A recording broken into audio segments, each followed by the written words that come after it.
आज current affairs सिर्फ पढ़ना काफ़ी नहीं है, हम सब जानते हैं, बल्कि ये समझना बहुत ज़रूरी हो गया है कि न्यूज़ मैप पर कहाँ हो रही है। नमस्कार दोस्तों, मेरा नाम शिल्पी है और आप देख रहे हो weekly mapping based current affairs, जहां हम हर उस जगह को मैप पर लोकेट करते हैं जो यूपीएससी, स्टेट पीसीएस और अदर कॉम्पिटिटिव एग्जाम के लिए एक्सट्रीमली इंपॉर्टेंट है।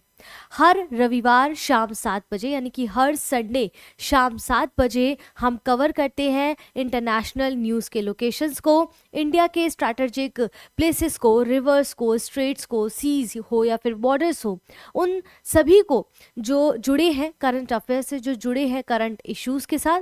तो इस सेशन के बाद आप सिर्फ न्यूज़ याद नहीं करोगे, बल्कि उसे मैप पर देखकर समझ पाएंगे। तो मैप रेडी रखिए, एटलस खोल लीजिए और चलिए शुरू करते हैं इस वीक के most important mapping based current affairs को, जो कि आप अपनी स्क्रीन पर देख पा रहे होंगे। इससे पहले एक और वीडियो आ चुका है यूपीएससी प्रीलिम बूस्टर का, जिसमें मैपिंग बेस्ड करंट अफेयर्स हमने वीकली देखा था। उसकी डेट थी लगभग 15 दिसंबर से 20 दिसंबर का, मेरे ख्याल से कवर किया है। आप जाके देख लेना, एक वीडियो आ चुका है। ये दूसरा वीडियो है जिसमें हम 22 दिसंबर से लेके 27 दिसंबर तक जो भी मैप में इंपॉर्टेंट रहा है लोकेशन पर, उसको मैप के थ्रू हम यहाँ पर एटलस के थ्रू समझेंगे। करंट में क्या मुद्दा है, उसके बाद उस लोकेशन को पूरी तरीके से ज्योग्राफिकली, पूरी तरीके से, ठीक है, उसको इकोलॉजिकली और सारी चीज़ों को हम समझते हुए समझेंगे अपने टॉपिक को विद एमसीक्यूज के साथ। तो लगातार इस प्रोग्राम में बने रहे। ये जो प्रोग्राम है शाम को 7 बजे संडे को आता है। इसके साथ साथ मैं आपको बता दूं, यूपीएससी प्रीलिम बूस्टर जो वीकली करंट अफेयर्स है वो सैटरडे को सुबह 10 बजे आता है। उसमें पूरे हफ्ते की हर तरह की न्यूज़, चाहे ज्योग्राफी की हो, हिस्ट्री, पॉलिटी हो, ज्योग्राफी हो, इकोलॉजी हो, इन्वायरमेंट हो, साइंस एंड टेक हो, आर्ट एंड कल्चर हो, हर विषय जो यूपीएससी के सिलेबस में प्रीलिम्स के हिसाब से दिया गया है, उसकी करंट अफेयर्स को वहाँ कवर करते हैं। कब? सैटरडे को सुबह 10 बजे। कहाँ पर? संकल्प से सफलता के यूट्यूब चैनल पर। फिलहाल आज की हम बात करते हैं, आज के अपने इस प्रोग्राम को शुरू करते हैं। तो आई होप आपको चीज़ें यहाँ पर जो है दिखाई दे रही होंगी। एक बार मैं देख लेती हूँ आपको स्पष्ट हो रहा है, मैं स्क्रीन पे भी देख लेती हूँ। चीज़ें दिख रही है ना आपको? ब्लरिश तो नहीं हो रही है ना? ब्लरिश तो नहीं हो रही है ना? ठीक है, चलो हम देखते हैं। अब पहला अपना जो है नाइजीरिया। अभी देखिए नाइजीरिया जो है चर्चा में आया है, और क्यों आया है इसको हम थोड़ा सा समझ लेते हैं। यहाँ पर देखिए, यहाँ पर कह रहे हैं जो नाइजीरिया है इसकी राजधानी अबुजा है। ठीक है, तो सबसे पहले हमने देखा कि भाई नाइजीरिया जो है वो कहाँ पर लोकेटेड है, वो अफ्रीका में है। अभी हम और डिटेल में समझेंगे। मुद्दा क्या था कि संयुक्त राज्य अमेरिका ने नाइजीरिया में इस्लामिक स्टेट के खिलाफ शक्तिशाली हमले किए। ये आईएसआई के खिलाफ जो है यहाँ पर जो है आईएसआईएस के खिलाफ इन्होंने शक्तिशाली हमले किए। कहाँ पर? नाइजीरिया, अफ्रीका में। ठीक है, बेसिकली यहाँ कह रहे हैं। और नाइजीरिया की राजधानी क्या है? अबुजा है। हमने समझा नाइजीरिया की राजधानी क्या है? अबुजा है। एटलस के साथ हमेशा इस क्लासेस को पढ़ेंगे तो बेहतर समझ पाएंगे। इसमें कुछ सक्रिय आतंकवादी संगठन इस्लामिक स्टेट के खिलाफ इन्होंने, यूएस ने क्या किया, हवाई सैन्य हमले यहाँ पर किए हैं। इसके कारण नाइजीरिया अभी चर्चा का विषय बना हुआ है। तो हमारे लिए इंपॉर्टेंट हो जाता है, क्योंकि यूपीएससी ये नहीं पूछता कि ये जो है चर्चा का विषय क्या था, उसके बारे में पूछ लेते हैं। ठीक है, उसके बारे में यहाँ पर पूछ लेते हैं। अब कह रहे हैं इन हमलों का उद्देश्य क्या है कि नाइजीरिया में आईएसआई की आतंक जो गतिविधियां हैं, ठिकाने हैं, नेटवर्क है, उनको कमजोर करने की वजह से अमेरिका ने ऐसा किया। और अमेरिका अक्सर ऐसे हमले आतंकवादी विरोधी सहयोग के तहत करता है, ताकि स्थानीय सरकारों को जो है सुरक्षा क्षमता बढ़ाई जा सके। ये तो रहा मुद्दा कि क्यों चर्चा का बना हुआ है। अब यहाँ पर भौगोलिक अवस्थिति समझते हैं नाइजीरिया की। नाइजीरिया ये पश्चिमी अफ्रीकी देश है। ठीक है, ये पश्चिमी आपका अफ्रीकी देश है। इसकी अबुजा राजधानी है, हमने देखा।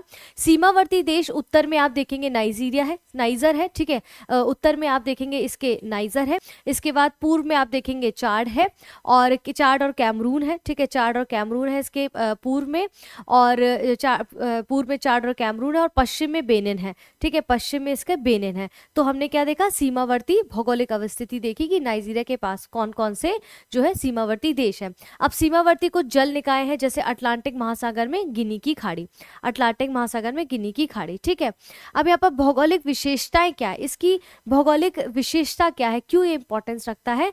तो यहाँ की वनस्पति अगर आप दोस्तों नाइजीरिया की देखेंगे तो सवाना वनस्पति पाई जाती है, और ये साहिल क्षेत्र का भी हिस्सा है। इसको थोड़ा सा समझ लेते हैं। देखिए इन इलाके में आप ज़्यादातर देखेंगे कि सवाना वनस्पति पाई जाती है, जैसा कि मैंने स्क्रीन पर भी लिखा है, यानी घास के मैदान, बीच बीच में छोटे पेड़ और झाड़ियां भी पाई जाती हैं।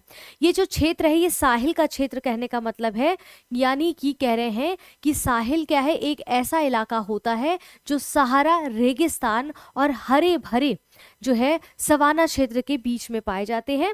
और यहाँ पर एक चीज़ और आप देखेंगे, इसलिए यहाँ का मौसम आप ज़्यादातर नोटिस करेंगे कि ज़मीन पूरी तरीके से सूखी भी नहीं होती है और पूरी तरीके से हरी भरी भी नहीं होती है। बेसिकली सिंपल लैंग्वेज में समझें तो ये जो इलाका है वो रेगिस्तान और जो है हरियाली के बीच संक्रमण क्षेत्र है, जहाँ घास और कुछ पेड़ पौधे भी पाए जाते हैं। यही चीज़ यहाँ पर साहिल क्षेत्र के बारे में की गई है, तो हमने इसको साथ में ये भी समझा। ठीक है, अब इसके बाद कुछ नदियां हैं इसकी, नाइजीरिया की जो है, जैसे नाइजर है, बेनू है, केदुना है। आप देखेंगे कि इसको वैसे भी याद रखिए, 10 लॉन्गेस्ट रिवर्स इन अफ्रीका अगर देखेंगे तो नील है। ये हम क्योंकि उसके आसपास के एरिया को पढ़ रहे हैं तो हमारे लिए इंपॉर्टेंट है। नील रिवर है वो आपकी ये रही। ठीक है, इसके बाद कॉन्गो रिवर है आपकी, तो कॉन्गो रिवर आपकी ये रही। ठीक है, ये इसके बाद आपका नाइजर रिवर है। आपकी नाइजर रिवर कहाँ है इसमें देख सकते हैं, आपकी नाइजर रिवर जो है यहाँ पर है ये। ठीक है, इसके बाद यहाँ पर जाम्बेजी रिवर, फिर इसके बाद ओबांगी रिवर। ये आप स्क्रीनशॉट ले लीजिए, वैसे इसकी पीपीटी भी मिलेगी लेक्चर के बाद, बस स्क्रीनशॉट भी ले सकते हैं। तो हमने क्या समझा, 10 लॉन्गेस्ट रिवर अपने अफ्रीका को समझ लिया, क्योंकि अभी चर्चा का विषय नाइजीरिया बना हुआ है। ठीक है, चार झील क्या है, ये ताजे पानी की झील है जो चार, कैमरून, नाइजीरिया और नाइजर के संगम पर स्थित है। प्रमुख पर्वत कौन सा है, किसकी बात कर रहे हैं, नाइजीरिया की हम जब बात कर रहे हैं यहाँ पर देख लीजिए इसको। ठीक है, नाइजीरिया की जो बात कर रहे हैं, कह रहे हैं कि इसके प्रमुख पर्वत कौन से, जैसे चपल वादी, माउंट डिमलांग, ये सब है। नाइजीरिया और नाइजर के संगम पर स्थित है चार झील, ये ताजे पानी की झील है जो चार, कैमरून, नाइजीरिया और नाइजर। क्यों, अब हमने समझा यहाँ पर नाइजीरिया। ठीक है, नाइजीरिया, नाइजर, चार, इन सब के बीच में कह रहे हैं कि क्या है, ये एक चार झील है जो कि चार, कैमरून, नाइजर, नाइजीरिया संगम पर ताजे पानी की झील है। तो हमें क्या पता चला, चार झील कैसी है, ताजे पानी की झील है। क्लियर है यहाँ तक। चलिए अब हम आगे बढ़ते हैं। इससे पहले मैं आप सबको एक चीज़ और इत्तला कर देती हूँ, अगर आप नए हैं, इस प्रोग्राम को अभी भी देखना शुरू किया है या मेरे चैनल पर नए आए हैं, तो आप सबसे मैं रिक्वेस्ट करती हूँ कि प्लीज़ संकल्प से सफलता के इस यूट्यूब चैनल पर जहाँ पर आप देख रहे हैं, ये मेरा चैनल है, इसको सब्सक्राइब करें, बेल आइकन दबाएं ताकि टाइमली आपको नोटिफिकेशन मिलता रहे।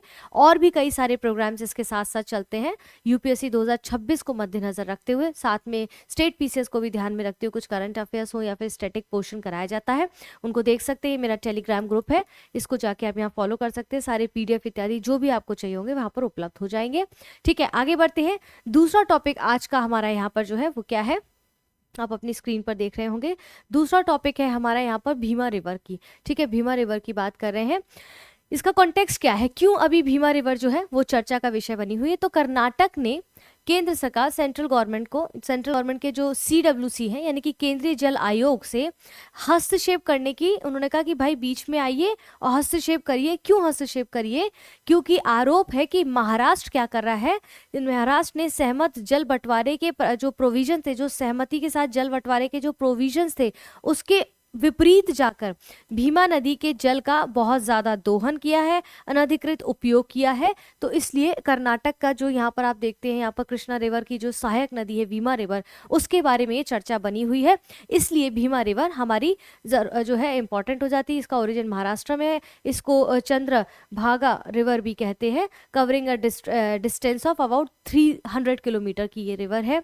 भीमा नदी के बारे में सबसे पहले थोड़ा सा हम यहाँ पर जान लेते हैं। कह रहे हैं भीमा नदी क्या है, ये पश्चिमी और दक्षिणी भारत की एक प्रमुख 12मासी नदी है और ये कृष्णा नदी की एक महत्वपूर्ण सहायक नदी है। ठीक है, कृष्णा नदी की महत्वपूर्ण सहायक नदी है, हमने यहाँ पर समझा। देखिए इसको यहाँ देखिए, ये कृष्णा नदी की सहायक नदी है। यहाँ पर हमने देखा कि ये जो कृष्णा नदी है इसकी क्या है, ये सहायक नदी है भीमा नदी। ठीक है, ये हमने समझा। यहाँ पर यही चीज कह रहे हैं, भीमा नदी पश्चिमी और दक्षिण भारत, यहाँ पर पश्चिमी और दक्षिणी भारत की जो बात कर रहे हैं वो यहाँ पर देख रहे हैं हम।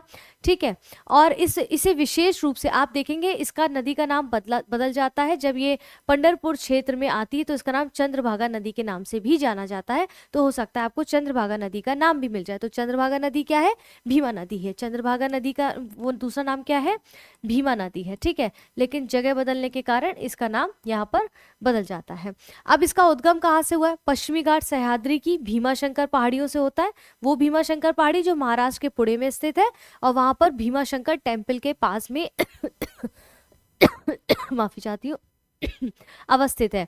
अब ये आपका प्यारा भारत, ठीक है, ये आपका सह्याद्री जो आपका पश्चिमी ये घाट है, सह्याद्री पश्चिमी घाट पर आप यहाँ पर देखेंगे इसकी बात कर रहे हैं। यहाँ पर ये कह रहे हैं कि भाई ये पश्चिमी घाट जो सह्याद्री है उसकी भीमाशंकर एक पहाड़ी है, उस पहाड़ी से उसका उद्गम होता है जो महाराष्ट्र के पुणे जिले में स्थित शंकर टेम्पल के पास है।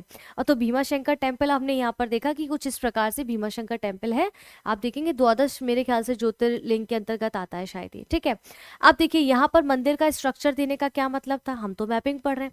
मतलब ये है क्योंकि मैं आर्ट एंड कल्चर की भी अध्यापिका हूं तो मेरा दायित्व बनता है कि मैं आपसे पूछूं कि ये जो आर्किटेक्चर वहां पर बना हुआ है ये किस शैली के अंतर्गत आता है, नागर शैली, बेसर शैली या फिर द्रविड़ शैली, क्योंकि मैं इसको पढ़ा चुकी हूँ। तो जो बच्चे पढ़ चुके हैं, नहीं पढ़ा है उन्होंने, तो ट्यूसडे और सैटरडे शाम को 6 बजे मेरे द्वारा आर्ट एंड कल्चर कवर किया जा रहा है, चाहे पीटी हो, चाहे मेंस हो, यूपीएससी हो, चाहे स्टेट पीसीएस हो, सब में वो कवर करेगा, ठीक है। तो ये आप मुझे कमेंट बॉक्स में बताइएगा कि किस शैली पर बेस्ड इस टेम्पल को, भीमाशंकर टेम्पल किस शैली पर बेस्ड है, इसको जरूर देखिएगा, बताइएगा, ठीक है। किन राज्यों से होकर बहती है नदी? तो ये लगभग 861 किलोमीटर दूरी तय करती हुई महाराष्ट्र, कर्नाटका और तेलंगाना से होकर, ये देखेंगे महाराष्ट्र, तेलंगाना और कर्नाटका से होकर, आप देख पा रहे होंगे यहाँ पर मैप एक और दिया, देखिए कृष्णा रिवर, ठीक है। ये देखिए कहाँ कहाँ से होकर ये ऊपर की ओर ऐसे गुजर रही है, ठीक है। तो कह रहे हैं कि कहाँ कहाँ से गुजरती है ये महाराष्ट्र, कर्नाटका, तेलंगाना से होकर दक्षिण पूर्व दिशा में बहती है। और किस नदी में मिलती है? ये कर्नाटका तेलंगाना सीमा पर रायचूर से लगभग 24 किलोमीटर उत्तर में कृष्णा नदी में ही मिलती है। और महत्वपूर्ण तथ्य क्या है कि संगम पर भीमा नदी की लंबाई कृष्णा नदी से भी ज्यादा हो जाती, 300 किलोमीटर लगभग बहुत होता है, ठीक है। तो कृष्णा नदी में ही मिलती है और उसका उद्गम भी आपको वहीं से देखने को मिलता है। कह रहे हैं ना बारहमासी नदी, और ये कृष्णा रिवर की एक महत्वपूर्ण सहायक नदी है, ठीक है। स्पष्ट है, मैप के थ्रू समझा। यहाँ पर और भी सारी चीजें जिसको अगर जरूरत लगेगा आगे हम समझाएंगे, ठीक है। तो हमने कितनी सारी चीजें समझी कि लोकेशन क्या है, इसके साथ साथ हमने इसके इर्द गिर्द और नदियां कौन कौन सी हैं उनको देखा यहाँ पर, ठीक है। इसके बाद हमने और देखा इसका उद्गम कहाँ पर होता है, क्यों इंपॉर्टेंट है, क्यों चर्चा का विषय है। अब भीमा नदी की कुछ सहायक नदियां, जैसे लेफ्ट बैंक में आप देखेंगे भीमा नदी के तो सिना है, नीरा है, घोड़ है, बेल है। दाएं तट पे आप देखेंगे इस भीमा नदी के तो इंद्राणी है, मुला मुठा है, पावना है, मान है, भोगावती है, ठीक है। अन्य कुछ महत्वपूर्ण सहायक नदी जैसे कागना कर्नाटक और बोरी जो कि आपको कर्नाटक में देखने को मिलेगी इसकी सहायक नदियां, ठीक है। तो यहाँ पर शायद मैंने इसको दिया है कि नहीं दिया, लेकिन इसके साथ साथ मैंने क्या किया, ये तो हमने समझा कि भीमा रिवर की सहायक नदियां हैं, लेकिन कृष्णा नदी में जाकर मिलती है उसकी ही सहायक नदी है। तो हमारा दायित्व क्या बनता है, कृष्णा नदी तंत्र के बारे में थोड़ा सा देख लेना, जैसे कि कोयना नदी, ठीक है। कृष्णा नदी की जो सहायक नदी वो कोयना नदी भी एक है। इसके बाद हम देखते हैं वरना नदी, ये आपकी वरना, ये कोयना नदी है। फिर आपकी ये पंचगंगा है, ये पंचगंगा है, ये दूध गंगा है, ठीक है। ये घाट प्रवाह है, ये आपकी क्या है, माल प्रवाह है। तो कृष्णा नदी का ये तुंगभद्रा है, बेसिकली अलग है ये, ठीक है। तो हमने क्या देखा, कृष्णा नदी का तंत्र भी हमने समझा, कहाँ कहाँ कैसे बहती है, कहाँ कहाँ इसका उद्गम है, ठीक है। और कुछ विशेषताएं हैं जैसे जल निकासी क्षेत्र अगर हम देखें, ड्रेनेज बेसिन, तो लगभग कितने वर्ग किलोमीटर है भीमा रिवर का, 70,614, जिसमें से ध्यान रखना है मेंस के लिए अब इंपॉर्टेंट हो जाता है, जिसमें से लगभग 75% महाराष्ट्र में आता है इसका भीमा रिवर का। और अगर हाइड्रोलॉजी देखें यानी कि जल प्रवाह देखें तो मानसून पर सबसे ज्यादा इसका जल प्रवाह निर्भर करता है, बरसात में बाढ़ की जरूरत पड़ जाती, बाढ़ आ जाती है, और गर्मियों में जल प्रवाह बहुत कम हो जाता है। तो ये डिसबैलेंस भी कहीं ना कहीं दिखाई देता है। कृषि में इसकी, इस नदी की क्या भूमिका है, तो सिंचित फसलों जैसे कि गन्ना, वर्षा ज्यादातर आधारित फसलें जैसे कि जो वर्षा पर बेस्ड फसलें होती जैसे ज्वार, बाजरा, तिलहन, ये इसको सहारा देती है भीमा रिवर, ठीक है। सामाजिक सांस्कृतिक महत्व क्या है इस रिवर का, तो पंधारपुर जो विट्ठल मंदिर है और भीमा शंकर ज्योतिर्लिंग जैसे प्रमुख धार्मिक स्थल पर इस नदी तंत्र से जुड़े हुए हैं। तो हमने कितनी सारी चीजों को, उसके ऐतिहासिक एस्पेक्ट को पढ़ा, उसके सांस्कृतिक चीजों को, कृषि में इसका क्या महत्व है, हाइड्रोलॉजी यानी कि जल प्रवाह कैसा है, जल निकासी क्षेत्र कैसा है, सारी चीजों को हमने इसके आसपास पढ़ा और देखा कि विट्ठल मंदिर और भीमाशंकर ज्योतिर्लिंग जो है वो धार्मिक स्थल इसी नदी तंत्र से जुड़े हुए हैं। किस नदी तंत्र से, भीमा नदी से, ठीक है। और भीमा नदी का दूसरी जगह पे नाम क्या हो जाता है, चंद्रभागा, ठीक है। चंद्रभागा नदी भी इसका नाम हो जाता है। तो सारी चीजें कवर हो गई इसमें, आई होप सारा कुछ कवर हो गया है ये। आगे बढ़ते हैं। अगला है यहाँ पर येलो स्टोन नेशनल पार्क, जो एक येलो स्टोन राष्ट्रीय उद्यान है। ये चर्चा में क्यों आया है पहले इसको समझ लेते हैं। देखिए कॉन्टेक्स्ट क्या है कि अमेरिका के जो भूवैज्ञानिक सर्वेक्षण है, जियोलॉजिकल सर्वे ऑफ यूएस है, इन्होंने येलो स्टोन राष्ट्रीय उद्यान के ब्लैक डायमंड पूल से कीचड़ उगलने यानी कि मड इरप्शन के फुटेज साझा किया है, और ये बताया कि ये जो पार्क उद्यान क्षेत्र में हाइड्रोथर्मल गतिविधि के फिर से सक्रिय होने को दर्शाया गया है। किसके? हाइड्रोकार्बन, ठीक है, कि बताया गया है कि हाइड्रोथर्मल गतिविधि जो है यहाँ पर फिर से सक्रिय होने को दर्शाया गया। अब ये हाइड्रोथर्मल गतिविधि क्या होती है इसको समझ लेते हैं। क्या होता है कि जब पृथ्वी के अंदर यानी कि जब धरती के अंदर की गर्मी और पानी आपस में मिलकर जमीन के नीचे गर्म पानी या फिर भाप की हलचल पैदा करते हैं, तो उसे हम क्या कहते हैं? हाइड्रोथर्मल गतिविधि कहते हैं। ठीक है, तो फिर से यहाँ पर देखने को मिलती है, जिसके थ्रू हमें ये सारी चीजें यहाँ पर देखने को मिल रहा है। और ये क्यों इंपॉर्टेंट है, इसका कैसे इन्होंने नेचर का किस प्रकार से सदुपयोग किया उसको समझेंगे। येलोस्टोन जो नेशनल उद्यान है, दुनिया का पहला ये राष्ट्रीय उद्यान है।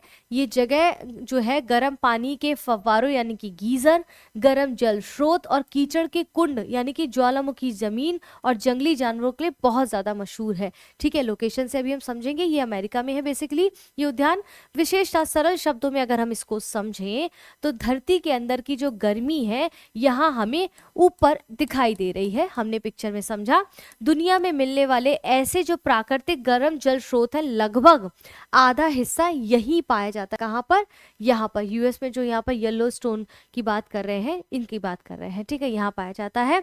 और इसी वजह से येलोस्टोन को प्रकृति की खुली प्रयोगशाला भी कहा गया है। खुली प्रयोगशाला किसको कहा गया? येलोस्टोन जो राष्ट्रीय उद्यान बनाया जा रहा है उसको। स्थिति लोकेशन क्या है? ये उत्तर पश्चिम संयुक्त राज्य अमेरिका में स्थित है। ये उत्तर पश्चिम देखेंगे आप, ये उत्तर पश्चिम संयुक्त राज्य अमेरिका में येलोस्टोन नेशनल पार्क यहाँ पर बनाया जा रहा है। ठीक है, अब येलोस्टोन नेशनल पार्क को जो है 1872 में अमेरिकी कांग्रेस ने बनाया था। पहले हमने देखा यहाँ से बिगनिंग हुई है। बाद में आप देखेंगे इसकी प्राकृतिक और पर्यावरणीय महत्वता को, इसके इंपॉर्टेंस को देखते हुए, उसकी वैल्यू को समझते हुए 1976 में ये इसे यूनेस्को बायोस्फीयर रिजर्व घोषित किया गया। इसके बाद जस्ट 2 साल बाद 1978 में इसे विश्व धरोहर स्थल का दर्जा मिल गया। कुछ तो विशेष होगा ना, इसी कारण से इसको रखा गया उसमें। अब इस जो गीजर ये जो आपका येलोस्टोन राष्ट्रीय उद्यान है, उसके अंदर जो ये गतिविधि हो रही है, उसमें कह रहे हैं उसके भूतापीय क्षेत्र को अगर हम समझे कि क्या विशेषता है, क्यों इतना पॉपुलर है, क्यों इतना इंपॉर्टेंट है, क्यों उसको उसके अंतर्गत रखा गया, तो भूतापीय क्षेत्र इसका 10,000 से ज्यादा यहाँ पर गर्म जल स्रोत हमें देखने को मिलता है, और 300 से ज्यादा गीजर है। ओल्ड फेथफुल और स्टीम बोट गीजर सबसे ज्यादा जो प्रसिद्ध है दुनिया में।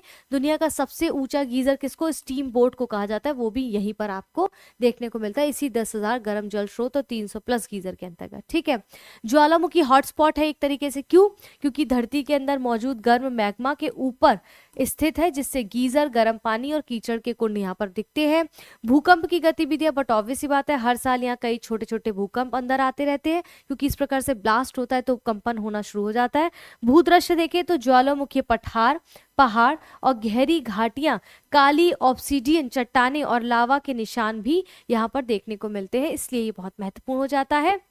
येलोस्टोन नेशनल पार्क ये आपका, और ये जो है झील है, येलोस्टोन जो झील है उत्तर अमेरिका की सबसे बड़ी ऊंचाई पर झील है, तो ये भी हमें याद रखना है। ठीक है, येलोस्टोन नदी की ग्रेट कैनियन की ये झील है, और इस येलोस्टोन नदी के बहते बहते, अब यहाँ पर कह रहे हैं येलोस्टोन नदी की ग्रेट कैनियन, ये क्या है? येलोस्टोन नदी के बहते बहते गहरी और विशाल घाटी बना दी गई है। येलोस्टोन नदी ने क्या किया? बहते बहते बहुत गहरी और विशाल घाटी को क्रिएट कर दिया है, जिसे grand canyon of the Yellowstone कहा जाता है। तो ये याद रखना है, great canyon of the Yellowstone क्या है? ये येलोस्टोन नदी जो बहते बहते गहरी घाटी बनाई है, विशाल घाटी, उसको कहते हैं। और यहाँ पर भाई सीधी सी बात है, बहुत सारी वन्य जीव विविधताएं यहाँ पर, डाइवर्सिटी है। जैसे कौन कौन है? बाइसन, ग्रिजली भालू है, भेड़िए हैं, एल्क जानवर हैं, और प्राकृतिक माहौल में काफी यहाँ पर पाए जाते हैं, इसलिए ये इंपॉर्टेंट हो जाता है। लोकेशन और बाकी सारी जो चीजें इसके लिए महत्वपूर्ण हो सकती है, जो यूपीएससी जहाँ से प्रश्न पूछ सकता है उसको यहाँ पर दिया गया है। प्राकृतिक प्रयोगशाला क्यों कहा गया है? क्योंकि ये जगह वैज्ञानिकों को ज्वालामुखी, गर्म जल स्रोत और भूकंप जैसी जो नेचुरल डिजास्टर्स हैं, प्रक्रियाएं हैं, उनका सीधे प्रकृति में समझने का एकदम नेचुरल तरीके से मौका देती हैं। संरक्षण की मिसाल क्यों कहा गया है? क्योंकि येलोस्टोन ने दुनिया को ये दिखाया कि प्रकृति को बचाकर कैसे राष्ट्रीय उद्यान बनाए जा सकते हैं और उनको संभाला जा सकता है, और ऐसी खूबसूरत चीज़ों को जो है रिसर्च के लिए भी दिया जा सकता है अपने समाज को, अपने देश को। जलवायु पर्यावरण अध्ययन की बात की जाए तो यहाँ से ये समझने में, इस उद्यान से समझने में मदद मिलती है कि जलवायु परिवर्तन से प्रकृति और वन्य जीवों पर कैसा प्रभाव पड़ता है और पारिस्थितिकी तंत्र कैसे खुद को संभालता है विपरीत समय में, विपरीत परिस्थितियों में। ठीक है, यहाँ तक हमने समझ लिया। तो क्लियर हुआ हमें येलोस्टोन क्यों इंपॉर्टेंट है, येलोस्टोन राष्ट्रीय उद्यान कहाँ अवस्थित है, उसके आसपास की चीजों को समझा, क्यों चर्चा का विषय बना हुआ है। ठीक है, और किस प्रकार से ये महत्वपूर्ण है, क्यों इसको विश्व धरोहर स्थल रखा गया, और बाकी सारी चीजें जो भी इंपॉर्टेंट हो सकती है उसको हम प्रश्न के थ्रू भी आगे समझेंगे। यहाँ तक क्लियर है? कोई चीज नहीं आए तो तुरंत कॉमेंट बॉक्स में कॉमेंट करना, हम उसको देखते हैं क्यों नहीं आ रहा है। यहाँ पर कह रहे हैं सुबनसिरी जो लोअर हाइड्रो इलेक्ट्रिकल प्रोजेक्ट है, ये सुबनसिरी लोअर जल विद्युत परियोजना, ये क्यों चर्चा में है, पहले हम समझते हैं क्या है ये। भारत की सबसे बड़ी जल विद्युत परियोजना जो 2000 मेगावाट क्षमता वाली सुबनसिरी लोअर जल विद्युत परियोजना, जो लगभग 20 सालों के बाद, 20 वर्षों के बाद फिर से इसको चालू किया गया है, और इसकी पहली 250 मेगावाट इकाई का संचालन अभी दिसंबर 2025 में ही शुरू हुआ है, लगभग 25 दिसंबर को। और ये क्या है बेसिकली, ये क्या है, एक रन ऑफ द रिवर जल विद्युत परियोजना है, यानी कि ये नदी के प्राकृतिक बहाव से, नदी का जो नेचुरल फ्लो है ना, उसके बहाव से बिजली क्रिएट करता है। यानी पूरी तरह से चालू होने पर इसकी क्षमता 2000 मेगावाट होगी, जिससे क्या होगा कि ये भारत की सबसे बड़ी जल विद्युत परियोजना भी बनेगी, सबसे बड़ी जल विद्युत परियोजना भी बनेगी, इसलिए ये और इम्पोर्टेंट हो जाता है। कहाँ स्थित है, मुद्दा हमारे लिए इम्पोर्टेंट है। गेरुकामुख असम और अरुणाचल प्रदेश की सीमा पर आपको सबसनरी लोअर हाइड्रोलॉजिकल प्रोजेक्ट देखने को ये मिलेगा, असम और अरुणाचल प्रदेश की सीमा पर। ठीक है, ये सुबनसिरी जो रिवर है उस पर, ठीक है, मिलेगा ये। अब यहाँ पर कह रहे हैं कौन बना रहा है, भाई इसको कोई ना कोई तो बना रहा होगा, तो NHPC लिमिटेड यानी कि national hydro electric power corporation इसको बना रही है। किस नदी पर अवस्थित है, तो हमने देखा सुबनसिरी रिवर पर, जो ब्रह्मपुत्र रिवर की सबसे बड़ी सहायक नदी है। ब्रह्मपुत्र नदी की सबसे बड़ी सहायक नदी है सुबनसिरी रिवर, किसके बॉर्डर पर, अरुणाचल प्रदेश और असम के। क्लियर है? परियोजना का इतिहास में अगर हम चलते हैं तो हम देखेंगे कि इसकी स्वीकृति सबसे पहले 2003 में मिली, स्वीकृति मिली, काम शुरू हुआ, लेकिन फिर चुनौतियां देखने को मिली। 2011 से 19 के बीच में क्या हुआ, कुछ पर्यावरणीय प्रभाव अध्ययन किया गया, उस पर इफेक्ट पड़ने लगा इसके होते। भूकंपीय सुरक्षा की समीक्षा की जाने लगी। असम के निचले इलाकों में जन आंदोलन के कारण से भी इसमें देरी होने लगी, तो इस प्रोजेक्ट को रोक दिया गया। तो संचालन की शुरुआत फिर से दिसंबर 2025 में 250 मेगावाट की इकाई को चालू किया गया है। पूरा होने की समय सीमा जो रखी गई है 7 इकाइयों में, यानी कि हर इकाई 250 मेगावाट की होगी, और 2026 से 2027 के बीच में ये पूरी तरह से चालू कर दिया जाएगा प्रोजेक्ट। और इससे भारत को क्या फायदा होगा, भारत को क्या फायदा होगा, इसमें हमने भी पढ़ा कि भारत की सबसे बड़ी जल विद्युत परियोजना है, और हमने देखा कि बहुत सारे फायदे इसको जो है भारत को होने वाले हैं, क्योंकि ये नेचुरल फ्लो से बिजली इसकी बनेगी। ठीक है, रणनीतिक लाभ क्या होंगे, स्ट्रैटेजिक बेनिफिट्स इसके बनने से क्या होंगे कि बाढ़ पर नियंत्रण पाया जा सकेगा, यानी कि असम के जो निचले क्षेत्रों में बाढ़ की तीव्रता आती है उसको थोड़ा कम करने में मदद मिलेगी। ग्रिड स्थिति यानी कि राष्ट्रीय विद्युत ग्रिड की जो मजबूती और विश्वसनीयता बढ़ेगी।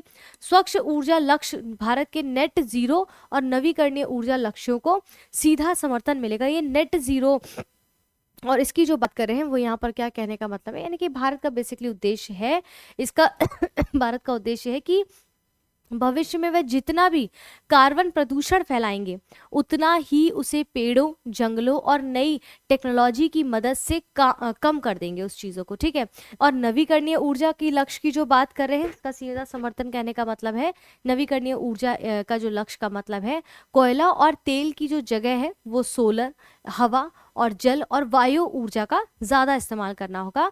यानी कि ये जो कदम है वो भारत को प्रदूषण कम करने में और साफ ऊर्जा बढ़ाने और जलवायु परिवर्तन से लड़ने में काफ़ी मदद करता है।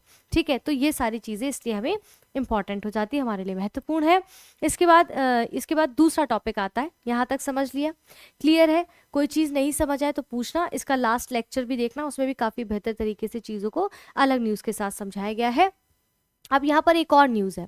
प्रेजेंट में अभी देखा गया है हाल फिलहाल में कि 6.1 तीव्रता का जो भूकंप है वो ताइवान में आया, जिससे ताइपे सहित कई सारे शहरों की इमारतें हिल गई। ठीक है, हालांकि बड़े नुकसान की खबर नहीं आई है, लेकिन चर्चा है कि इतनी तीव्रता का जो है भूकंप आया है। कहाँ पर? ताइवान में। तो अब हमारे लिए क्या इंपॉर्टेंट हो जाता है? हमारे लिए ये इंपॉर्टेंट हो जाता है कि भाई हमें ताइवान के बारे में थोड़ा जानना है। ताइवान क्या है? ताइवान पश्चिमी प्रशांत महासागर में स्थित एक द्वीप है। ठीक है, पश्चिमी प्रशांत महासागर में स्थित आप देखेंगे एक द्वीप है। ठीक है, ये आप देखेंगे एक द्वीप है। अभी हम इसको और डिटेल में समझेंगे। क्लियर है? आधिकारिक नाम इसका रिपब्लिक ऑफ चाइना है। इसकी अपनी चुनी हुई सरकार है, अर्थव्यवस्था और सेना है। अंतर्राष्ट्रीय स्तर पर इसकी जो संप्रभुता है वो काफी विवादित रहती है। ठीक है, भौगोलिक स्थिति देखें तो चीन के दक्षिण पूर्वी तट से लगभग 160 किलोमीटर की दूरी पर आपको ताइवान देखने को मिलेगा। यहाँ पर ये रहा आपका, ये पूरा आपका ताइवान। ठीक है, ये आपका चाइना, यहाँ पर कह रहे इतने किलोमीटर की दूरी पे आपको ये ताइवान देखने को मिलेगा, और इसको इसीलिए यहाँ पर क्या कहा गया है? Republic of China. ठीक है, इसके बाद ताइवान फार्मोसा जलडमरू मध्य जो है द्वारा चीन से अलग है।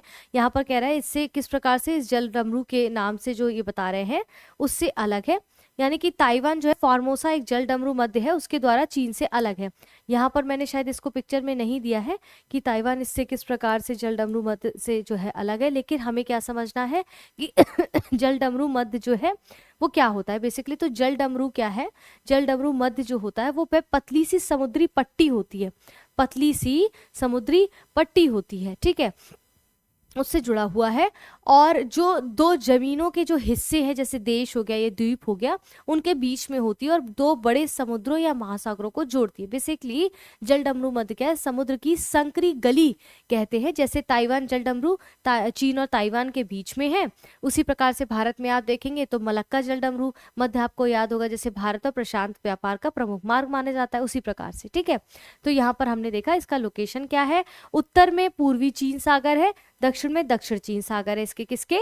ताइवान के। ठीक है, उत्तर में जो है दक्षिणी उत्तरी चीन सागर है, और पूर्वी, माफी चाहती हूँ, उत्तर में पूर्वी चीन सागर है और दक्षिण में दक्षिणी चीन सागर है। ठीक है, पूर्वी चीन सागर और दक्षिण में दक्षिणी चीन सागर है, हमने यहाँ पर देखा। ठीक है, इसके ऊपर देखा हमने। क्लियर है यहाँ तक? इसके बाद और क्या कह रहे हैं यहाँ पर? पूर्व की ओर प्रशांत महासागर और राजधानी इसकी ताइपे है। ताइवान की राजधानी ताइपे है। ठीक है, ताइवान की राजधानी ताइपे है। यहाँ पर शायद दिया भी क्या होगा, नहीं दिया है तो कोई बात नहीं। ठीक है, इसकी राजधानी ताइपे है बेसिकली। ठीक है, अब आगे बढ़ते हैं। इसमें यहाँ पर देखिए, अब इसके आसपास देखिए, जैसे चाइना है ये, ठीक है, साउथ कोरिया है, जापान है, फिलीपींस है। अब यहाँ पर और चीज़ें कह रहे होंगे, इसके पड़ोसी देश, जैसे पश्चिम में हमने देखा ताइवान के पश्चिम में, ये ताइवान के पश्चिम में चाइना है। ठीक है, इसके बाद क्या कह रहे हैं? उत्तर पूर्व में जापान है, उत्तर पूर्व में जापान है। ठीक है, इसके बाद हम यहाँ क्या देखेंगे कि दक्षिण में फिलीपींस है, दक्षिण में हमें फिलीपींस देखने को मिलता है। तो हमने मैप पे इसको यहाँ पर समझा। अब यहाँ पर कह रहे हैं कि इसके इतिहास को थोड़ा सा जान लेते हैं। जैसे 17वीं सदी से पहले यहाँ पर स्वदेशी जनजातियां, कोई केंद्रीय सत्ता नहीं थी, स्वदेशी जो है जनजातियां यहाँ पर पाई जाती थी। देखिए ब्लर तो नहीं हो रहा, मुझे बीच बीच में कभी कभी देखना पड़ता है। देखिए 17वीं सदी से पहले क्या था कि ताइवान में अलग अलग आदिवासी जनजातियों का जो है वहाँ रहती थी, और उस समय पर कोई एक सरकार या राजा नहीं होता था।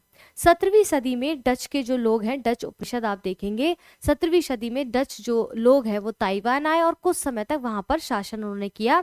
इसके बाद आप देखेंगे चिंग और चीन का शासन 200 वर्षों तक रहा, यानी कि इसके बाद ताइवान पर चीन के चिंग राजवंश का शासन रहा, जो लगभग 200 साल तक चला। और 1895 से 1945 तक जापान का उपनिवेश, यानी कि जापान ने ताइवान पर कब्जा कर लिया और जो है 11 जापान का जो है इसमें जापान का उपनिवेश किया। और इसके बाद आप देखेंगे कि 1949 से अब तक जो है चीनी गृह युद्ध के बाद कुओमिंटांग सरकार ताइवान पहुंची और इन्होंने ताइवान जो है चीन से युद्ध किया 1949 में।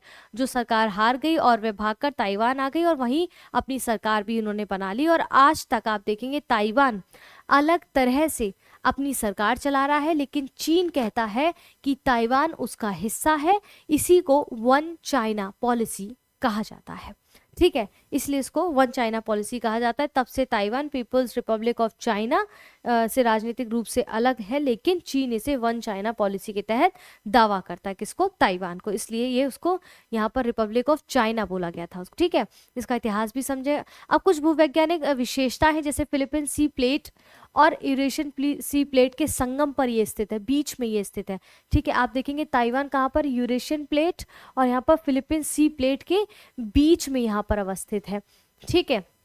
अब पैसिफिक रिंग ऑफ फायर का हिस्सा, यानी कि बार बार भूकंप इत्यादि हम यहाँ पर देख सकते हैं। तो पैसिफिक रिंग ऑफ फायर की जो यहाँ पर बात कर रहे हैं तो ये पैसिफिक रिंग ऑफ फायर का हिस्सा है। यहाँ पर देखिए, इसको पिक्चर के थ्रू समझते हैं। पैसिफिक रिंग ऑफ फायर का क्या है, ताइवान एक हिस्सा है, ठीक है। अब यहाँ पर इसको समझिए, ये क्या कहने का प्रयास कर रहे हैं कि द्वीप का 2/3 भाग पर्वतीय है, पैसिफिक रिंग ऑफ फायर का हिस्सा है। इसका सीधा सीधा मतलब ये होता है कि वहाँ धरती की जो प्लेटें हैं वो आपस में टकराती हैं और फिर खिसकती हैं, आपस में टकराती हैं फिर खिसकती हैं, इसलिए यहाँ पर भूकंप कई बार आते दिखते हैं और कई जगहों पर ज्वालामुखी गतिविधियां भी देखने को मिलती हैं। इसका इतना भाग जो है पर्वतीय है। ये UZ जो है पर्वत यहाँ पर पाया जाता है, पूर्वी एशिया की सबसे ऊंची चोटी है बेसिकली, तो ये आपके लिए इंपॉर्टेंट हो जाता है, ठीक है, ये आपके लिए इंपॉर्टेंट हो जाता है। यहाँ पर हमने सब चीज़ों को समझा और इसके बाद नेक्स्ट टॉपिक हम आते हैं माउंट किलिमंजारो। जो है इसका कॉन्टेक्स्ट ये इंपॉर्टेंट क्यों है, माउंट किलिमंजारो पर बराफू कैंप के पास एक हेलीकॉप्टर दुर्घटना से 5 लोगों की मौत हो गई है और ये हेलीकॉप्टर मेडिकल रेस्क्यू मिशन पर था, इसलिए ये चर्चा का विषय बना है माउंट जो है किलिमंजारो। तो सबसे पहले हम इसकी लोकेशन को समझते हैं, ये कहाँ है, कैसे है, क्यों है। ये आपके अफ्रीका में, आप देखेंगे तंजानिया में माउंट किलिमंजारो है। पहले लोकेशन समझा, अफ्रीका का सबसे ऊंचा पहाड़ माउंट किलिमंजारो है, ठीक है। दुनिया का सबसे ऊंचा अकेला खड़ा ज्वालामुखी पर्वत भी है, अकेला खड़ा हुआ, ठीक है, अकेला खड़ा हुआ ज्वालामुखी पर्वत है। कौन सा, किलिमंजारो ज्वालामुखी पर्वत, ठीक है। तो ये याद रखना, विश्व का अकेला मुखी पर्वत है ये, क्लियर है, ठीक है। अकेला खड़ा ज्वालामुखी पर्वत है दुनिया का। ये किसी पहाड़ी श्रृंखला का हिस्सा नहीं है। इसकी ऊंचाई करीब 5895 मीटर है, जो कि तंजानिया, जो कि आपके साउथ अफ्रीका में, बेसिकली अफ्रीका में है, ठीक है। अब यहाँ पर कह रहे कहाँ स्थित है, तो उत्तर पूर्वी तंजानिया में, केन्या के सीमा के पास है, ठीक है, तंजानिया में है, केन्या की सीमा के ये पास देखने को मिलता है यहाँ पर, क्लियर है। और नारावी से लगभग 225 किलोमीटर दूर है दक्षिण में। ये माउंट किलिमंजारो नेशनल पार्क के अंतर्गत ही आता है। 1987 में से यूनेस्को विश्व धरोहर स्थल की सूची के अंतर्गत रखा गया था, इसीलिए विश्व का सबसे ऊंचा बोला गया है, ठीक है। माउंट किलिमंजारो बना कैसे, इसके पीछे की कहानी है। जैसे ज्वालामुखी से बना हुआ ये पहाड़ है, हमने देखा अब तक ज्वालामुखी इत्यादि वहां आते हैं। बहुत पहले धरती की सतह फटने और सरकने लगी थी, इसीलिए इसे ईस्ट अफ्रीकन रिफ्ट सिस्टम कहते हैं, जिसकी वजह से ये सब प्रतिक्रियाएं हुई। इसी दरार से अंदर का जो गर्म लावा है वो बार बार बाहर आया और धीरे धीरे एक बहुत बड़ा पहाड़ बन गया, जिसे माउंट किलिमंजारो कहा गया है। और फिर लाखों सालों में हवा और पानी ने इसे घिसा और ऊपर जमी बर्फ और ग्लेशियर ने इसे आकार बदला, जो कि 5800 समथिंग उसमें जो है ऊंचाई है इसकी, और ठीक है। तो यहाँ पर हमने क्या देखा, तंजानिया में माउंट किलिमंजारो है, क्यों चर्चा में हमने देखा, अकेला खड़ा हुआ ज्वालामुखी पर्वत है, कोई किसी भी पहाड़ी श्रृंखला का हिस्सा नहीं है, इसकी ऊंचाई 5800 समथिंग है और ये उत्तर पूर्वी तंजानिया में केन्या की सीमा से लगा हुआ है। 1987 में यूनेस्को विश्व धरोहर स्थल घोषित किया गया और माउंट किलिमंजारो नेशनल पार्क के अंतर्गत ये आता है। जितना इंपॉर्टेंट हो सकता था उसके अंतर्गत इसको रख दिया है मैंने, जो इंपॉर्टेंट हो सकता था। अगला टॉपिक है सोमालीलैंड। सोमालीलैंड गणराज्य की बात कर रहे हैं, किसकी, सोमालीलैंड गणराज्य की यहाँ पर बात की जा रही है, ठीक है। आइए इसको समझ लेते हैं एक बार।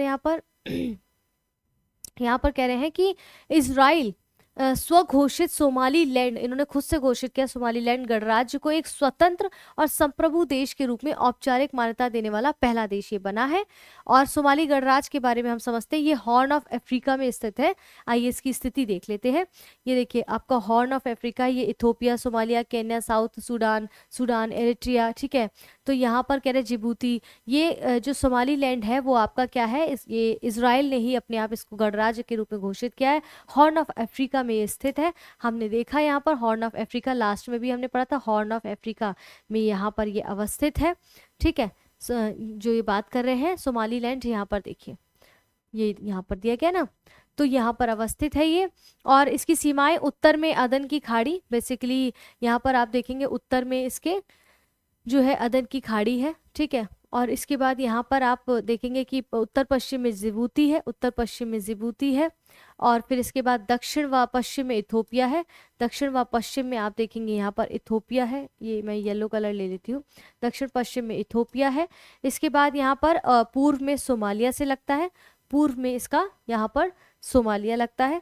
फिर इसके बाद यहाँ पर आप देखेंगे दक्षिण में केन्या, फिर इधर देखेंगे साउथ सूडान है। तो इस तरह से ये जो है अन्य देशों के साथ जो है साथ में इसके मिले हुए हैं। ये सीमाएं इन जो है देशों से लगती हैं। राजधानी इसकी हरगेइसा है, ठीक, किसकी, इसकी सोमालीलैंड की राजधानी हरगेइसा है, तो हमें याद रखना है, ठीक है। यह इसका हमने लोकेशन देखा, कहाँ पर कैसे क्या अवस्थित है। सोमालीलैंड कहाँ है, हॉर्न ऑफ अफ्रीका में है, उत्तर में अदन की खाड़ी, उत्तर पश्चिम में हमने देखा जिबूती है, दक्षिण पश्चिम में इथोपिया है, पूर्व में सोमालिया है, इसको हमने देखा। इसका इतिहास क्या है थोड़ा सा वो भी समझ लेते हैं, हो सकता है आपसे कभी प्री में पूछ ले। 1991 में आप देखेंगे कि सोमालिया में केंद्र सरकार टूट गई और लंबा गृह युद्ध चला। उसी समय पे सोमालीलैंड ने खुद को सोमालिया से, सोमालीलैंड ने, ये सोमालीलैंड है, इसने खुद को सोमालिया से, ठीक है, सोमालिया से खुद को अलग कर लिया, अलग घोषित कर दिया। तब से ये असल में अलग देश की तरह ही काम कर रहा है, अपनी सरकार है, खुद का चुनाव कराते हैं, प्रशासन कराते हैं 1991 में। लेकिन दुनिया के ज्यादातर देश इसे आधिकारिक देश नहीं मानते हैं, इसलिए इसे डी फैक्टो स्टेट कहा जाता है। यानी कि कामों में देश, कागजों में नहीं। काम में तो ये देश है, लेकिन काम जो कर रहा है उसमें अलग देश गिनते हैं, लेकिन कागजों में इसको अलग देश के रूप में नहीं मानते, इसको अभी भी इसका हिस्सा मानते हैं। इजराइल ने सोमालीलैंड गणराज्य को एक स्वतंत्र देश के रूप में जो है औपचारिक मान्यता देने की बात की है, लेकिन पेपर पे ऐसा नहीं है, ठीक है। इसकी राजधानी क्या है, हरगेइसा है, इसकी राजधानी क्या है, हरगेइसा है। तो यहाँ तक हमने काफी सारे टॉपिक्स को पढ़ा है। आइए अब हम उसके जो है एमसीक्यूज को कर लेते हैं, ताकि आपकी अच्छी प्रैक्टिस हो सके। एक सेकंड इस प्रश्न का जो है, इस प्रश्न को एक सेकंड पढ़िए, मैं अपना एक पेपर लेकर आती हूँ, इस प्रश्न को पढ़िए आप लोग।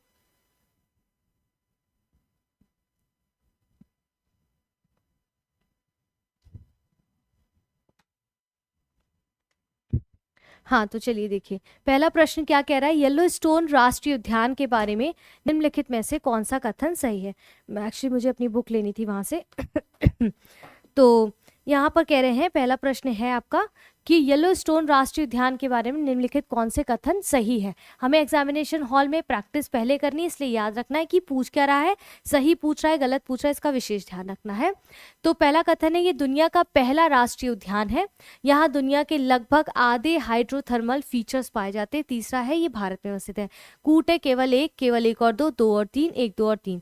तो बताइए इस प्रश्न का उत्तर यहाँ पर क्या हो जाएगा, इस प्रश्न का उत्तर यहाँ पर क्या हो जाएगा, ठीक है। इस प्रश्न का उत्तर यहाँ पर क्या हो जाएगा, आपको क्या लगता है यहाँ पर क्या सही होगा, ठीक है। यहाँ पर क्या सही होगा, आंसर बी, यानी कि ये पहला और दूसरा कथन पूरी तरीके से ठीक है, तीसरा गलत है क्योंकि भारत में अवस्थित नहीं है, हमने देखा। आप बताइएगा क्यों अवस्थित नहीं, क्योंकि जो भी टॉपिक हमने पढ़ा है उसी से संबंधित यहाँ पर एमसीक्यूज है। हाल ही में समाचारों में, ठीक है, हाल ही में समाचारों में रहा ब्लैक डायमंड पूल किस प्रकार की गतिविधि से जुड़ा है, हिमनदीय गतिविधि से, ज्वालामुखी विस्फोट से, हाइड्रोथर्मल गतिविधि से, या फिर समुद्री ज्वार से। तो आप देखेंगे ये इसका, इस प्रश्न का उत्तर यहाँ पर क्या होगा, इस प्रश्न का उत्तर होगा हाइड्रोथर्मल गतिविधि से ब्लैक डायमंड पूल जिसकी बात की गई है वो जुड़ा हुआ है। ताइवान में बार बार भूकंप आने का मुख्य कारण क्या है, मानसूनी वर्षा, ज्वालामुखी द्वीप होना, दो विवर्तनिक प्लेटों का संगम, या फिर समुद्री धाराएं। Option A, option B, option C, option D. तो यहाँ पर हो जाएगा ऑप्शन सी, दो विवर्तनिक प्लेटों का संगम की वजह से बार बार भूकंप यहाँ पर ताइवान में देखे गए, जिसके कारण ये भी चर्चा में बना हुआ है। इसके बाद ताइवान किस भूकंपीय, ठीक है, ताइवान किस भूकंपीय क्षेत्र का हिस्सा है? एल्पाइट बेल्ट का, मिड अटलांटिक रेंज का, पैसिफिक रिंग ऑफ फायर का, हिमालयन बेल्ट का। मैंने अभी पैसिफिक रिंग ऑफ फायर समझाया ना क्या है, तो इस प्रश्न का उत्तर है option C. Taiwan Pacific Ring of Fire का हिस्सा, इसलिए वहां पर भूकंप, ज्वालामुखी इत्यादि आपको देखने को मिलते हैं। ठीक है, इसके बाद अगला प्रश्न है आपका यहाँ पर भीमा रिवर। अभी हमने पढ़ा भीमा रिवर का दूसरा नाम क्या है, बताना है आपको। भीमा रिवर के संदर्भ में निम्नलिखित कथनों पर हमें विचार करना है। पहला कथन क्या कह रहा है, ये कृष्णा नदी की एक प्रमुख सहायक नदी है। पंढरपुर क्षेत्र में इसे चंद्रभागा नदी के नाम से जानते हैं। यह एक हिमालयी नदी है। सही कथन हमें चुनना है, केवल एक और दो, केवल दो और तीन, एक और तीन, एक दो और तीन। तो इस प्रश्न का उत्तर यहाँ पर क्या हो जाएगा, केवल एक और दो, यानी कि पहला और दूसरा कथन यहाँ पर ठीक है, तीसरा गलत है, क्योंकि ये हिमालयी नदी नहीं है, ये कृष्णा रिवर का जो है उसकी सहायक नदी है और अंत में कृष्णा नदी में आके मिलती है ये।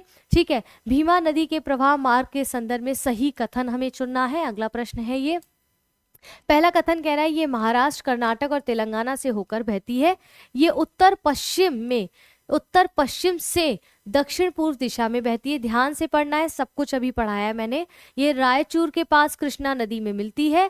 केवल एक और तीन, केवल दो और तीन, केवल एक और दो, एक दो और तीन। तो इस प्रश्न का उत्तर यहाँ पर क्या हो जाएगा, यहाँ पर इस प्रश्न का उत्तर क्या हो जाएगा, आप देख रहे हैं, इस प्रश्न का उत्तर हो जाएगा ऑप्शन ए, यानी कि पहला और तीसरा पूरी तरह से करेक्ट है, दूसरा गलत है। ये उत्तर पश्चिम से दक्षिण पूर्व की दिशा की ओर नहीं बहती है। आप बताएंगे कहाँ बहती है, अभी हमने पूरा डिटेल में पढ़ाया है। ठीक है, भीमा नदी के जल प्रवाह जो हाइड्रोलॉजी के संदर्भ में सही कथन चुनना है। पहला कथन है ये नदी मानसून पर अत्यधिक निर्भर है, गर्मियों में इसका प्रभाव बहुत कम हो जाता है, ये वर्ष वर्ष समान जल प्रवाह बनाए रखती है। सही उत्तर क्या है, केवल एक और दो, दो और तीन, एक दो और तीन, एक दो और तीन। तो इस प्रश्न का उत्तर क्या हो जाएगा, केवल एक और दो करेक्ट यहाँ पर हो जाएगा, तीसरा यहाँ पर गलत हो जाएगा। ठीक है, अभी कराया है, कंफ्यूजन नहीं होना चाहिए। अगर जिसने बिना स्किप के इस वीडियो को देखा होगा वो इस प्रश्न को कर पाएगा। सुबनसिरी लोअर जल विद्युत परियोजना के बारे में निम्नलिखित कथनों पर विचार करना है। पहला कथन है ये एक रन ऑफ द रिवर जल विद्युत परियोजना है। दूसरा है पूरी तरह चालू होने पर इसकी स्थापित क्षमता 2000 मेगावाट होगी। तीसरा है ये नर्मदा नदी पर स्थित है। कूट क्या कहता है, केवल एक और दो, दो और तीन, एक दो और तीन। तो इस प्रश्न का सही आंसर यहाँ पर क्या हो जाएगा, इस प्रश्न का आंसर हो जाएगा ऑप्शन बी, पहला और दूसरा कथन यहाँ पर पूरी तरीके से ठीक है, तीसरा गलत है। क्यों गलत है अभी पढ़ाया है, चाहे तो कमेंट में बता सकते हैं। इसके बाद सुबनसिरी लोअर जल विद्युत जो परियोजना है उसका स्थान किस राज्य या राज्यों से संबंधित है, केवल असम से, केवल अरुणाचल प्रदेश से, असम मेघालय सीमा से, असम अरुणाचल प्रदेश से। अभी सब पढ़ाया है, ऑप्शन डी इसका करेक्ट आंसर है, असम अरुणाचल प्रदेश सीमा से। आई नो दैट प्रश्नों की जो प्रकृति थोड़ी सिंपल रखी गई, क्योंकि अभी हम इनिशियल स्टेज में हैं। जैसे जैसे हम पीटी के और नजदीक पहुंचते जाएंगे, अभी हम जनवरी में देखेंगे थोड़े क्लिष्ट प्रश्नों को, और यूपीएससी या स्टेट पीसीएस में जैसे प्रश्न पूछे जाते हैं उनको और हम जैसे वैसे लेकर आएंगे ताकि आपकी और बेहतर प्रैक्टिस हो। अभी हम इसको समझ रहे हैं। ताइवान के बार बार भूकंप आने का मुख्य कारण क्या है, मानसूनी वर्षा, ज्वालामुखी द्वीप होना, दो विवर्तनिक प्लेटों का संगम, समुद्री धाराएं। तो इस प्रश्न का उत्तर यहाँ पर जो है क्या हो जाएगा, यहाँ पर आप देखेंगे यहाँ पर इस प्रश्न का उत्तर क्या होगा। ठीक है, दो विवर्तनिक प्लेटों का संगम जो है ताइवान में भूकंप आने के कारण को बताया गया है, हमने देखा अभी पढ़ा था। ठीक है, तो फिलहाल अभी हमने क्या किया कि सारे एमसीक्यूज को भी हमने जो पढ़ा उसके साथ साथ सॉल्व किया। इसी के साथ जैसा कि मैंने लेक्चर के स्टार्टिंग में बोला था कि प्रीलियम बूस्टर यूपीएससी 2026 या फिर कोई स्टेट एग्जाम दे रहा हो 2026 में प्रीलियम्स को ध्यान में रखकर वीकली एक करंट अफेयर्स भी बनाया गया है जो मेरे द्वारा पढ़ाया जा रहा है, जिसमें मैंने अभी एक लेक्चर जा चुका है। सैटरडे को सुबह 10 बजे आता है। 22 दिसंबर से लेकर 27 दिसंबर का जो भी प्रीलियम्स को ध्यान में रखकर, प्री को ध्यान में रखकर जो भी कंटेंट इंपॉर्टेंट है उसमें दिया गया है विद एमसीक्यूज के साथ, तो जाके उसको देख लीजिए। ये प्रोग्राम जो यहाँ पर वीकली करंट अफेयर्स है उसमें हर विषय का करंट अफेयर्स है वो आपको हर शनिवार सुबह 10 बजे मिलता है। जो अभी हमने पढ़ा weekly mapping based current affairs, वो आपको संडे शाम को 7 बजे आता है विद एमसीक्यूज। इस प्रकार से प्रोग्राम्स आ रहे हैं, तो आप जाके देख लीजिएगा, चैनल को सब्सक्राइब कर दीजिएगा ताकि आपको ये सारे प्रोग्राम्स के टाइमली नोटिफिकेशन मिलता रहे। और जो है ट्यूसडे सैटरडे शाम को 6 बजे मेरे द्वारा आर्ट एंड कल्चर पढ़ाया जाता है। यूपीएससी 2026 को मद्देनजर रखते हुए प्री हो चाहे मेंस हो, दोनों को ध्यान में रख के कराया जा रहा है विद एमसीक्यूज और विद मेंस आंसर राइटिंग के साथ। उसको जाके देखिएगा। और हफ्ते में 3 से 4 जियो पॉलिटिकल टॉपिक्स भी आते हैं। वहीं मंडे, वेडनेसडे और फ्राइडे शाम को 6 बजे PYQs कराए जा रहे हैं। 2013 से लेके 2025 तक का सारा PYQs कवर किया जाएगा। हर विषय का PYQ होगा, ठीक है। अगर आपने अब तक उस प्रोग्राम को नहीं देखा है तो जाके देखिए, क्योंकि उसमें बहुत सारी चीज़ों को कवर किया जा रहा है। मैंने इसमें देखिए पढ़ाया है, ठीक है। ये देखिए इसका एक्सप्लेनेशन के साथ है। इसमें मैंने पॉलिटी का 2013 का भी पढ़ाया है। तो ये पूरा 2013 से लेकर 2025 तक, चाहे पॉलिटी हो, चाहे ज्योग्राफी हो, इकोलॉजी इन्वायरमेंट हो, साइंस एंड टेक हो, आर्ट एंड कल्चर हो, मिसलेनियस हो, जो भी होगा यूपीएससी को 2026 को ध्यान में रखते हुए सारे PYQs को 2013 से लेकर 25 तक के हर विषय को पढ़ाया जाएगा। ईयर वाइज होगा। जैसे पॉलिटी का 2013 का मैंने इसमें पढ़ा चुकी हूँ। मंडे, वेडनेसडे, फ्राइडे शाम को 6 बजे ये प्रोग्राम आता है, जिसमें हम जो है PYQs की सीरीज को चला रहे हैं। उसको भी जाके देखिए। तो कई सारे ऐसे प्रोग्राम है, साथ में शॉर्ट सीरीज भी है जिसमें शॉर्ट्स के थ्रू भी आपको करंट अफेयर्स हो या बहुत सारे विषयों को समझाया जाता है। तो फिलहाल के लिए इस लेक्चर को हम यहाँ पर समाप्त करते हैं। और निरंतर हमारे साथ बने रहने के लिए चैनल को सब्सक्राइब करना बिल्कुल ना भूलें, बेल आइकन दबा दीजिएगा। वीडियो को लाइक ज़रूर करें अगर आपको पसंद आता है, अपने दोस्तों के साथ शेयर करें, अपने सोशल मीडिया पर शेयर करें, कॉमेंट करें और हमें बताएं आपको प्रोग्राम कैसा लग रहा है। फिलहाल के लिए इस वीडियो को यहाँ पर समाप्त करते हैं। जय हिंद, जय भारत।